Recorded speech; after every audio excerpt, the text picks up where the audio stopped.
Hali gani ndugu mtazamaji, ni matumaini yangu ukiwa mzima wa afya. Leo ikiwa ni Aprili 28 siku ya Jumanne asubuhi, tutaangazia habari kubwa zilizopewa kipaumbele kwenye magazeti nchini Tanzania, kukuangazia kurasa za mbele na kurasa za nyuma za michezo na burudani.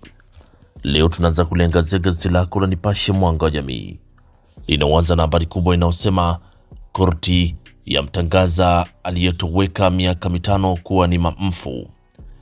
Korti ya mtangaza aliyotoweka miaka mitano kuwa ni mfu. Na ajali nyingine ya basi yakatisha uhai wa watu watatu Same. Ajali nyingine ya basi yakatisha uhai wa watu watatu Same. Lakini ripoti ya Jaji Chande, wadau waibuka na mapendekezo 10. Hiyo ni ripoti ya Jaji Chande, wadau waibuka na mapendekezo 10. Lakini wageni wapigwa marufuku huduma 20 sekta ya madini.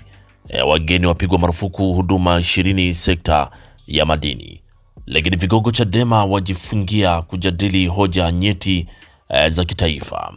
Vigogo wa Chadema wajifungia kujadili hoja nyeti za kitaifa. Lakini kizunguzungu cha tikisa tiba ya Muhimbili. Kizunguzungu cha tikisa tiba ya Muhimbili. Hiyo ni habari kwenye gazeti lako la Nipashe kwenye kurasa wa mbele. Pata nakala yako kwa habari kwa kina. Lakini tukiachana gazeti lako la Nipashe, tuangazie kwenye gazeti lako la Mwananchi lenye linaanza na habari inayosema mapya asasi za kiraia zikichambua ripoti ya Jaji Chande. Mapya asasi za kiraia zikichambua ripoti ya Jaji Chande. Lakini Chadema mpya mwelekeo mpya. Hiyo ni habari kwenye gazeti lako la Mwananchi, inasema Chadema mpya mwelekeo mpya.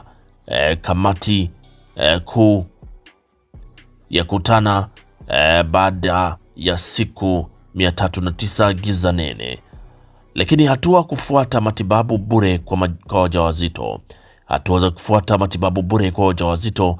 Lakini tusikubali katiba mpya kugeuka donda ndugu, na serikali kuwanufaisha wazawa sekta ya madini. Lakini kitanzi chaja kwa wajiri wasipeleka michango ya wafanyakazi. Hiyo ni habari kwenye gazeti lako la Mwananchi kwenye kurasa wa mbele. Pata nakala yako kwa habari kwa kina. Lakini tukiachana gazeti lako la Mwananchi, tuangazie kwenye gazeti lako la Habari Leo linaanza na habari inayosema kuwekeza kwa vijana muhimu kwa uimara wa taifa. Lakini vyama 12 vya sifu ripoti ya Chande.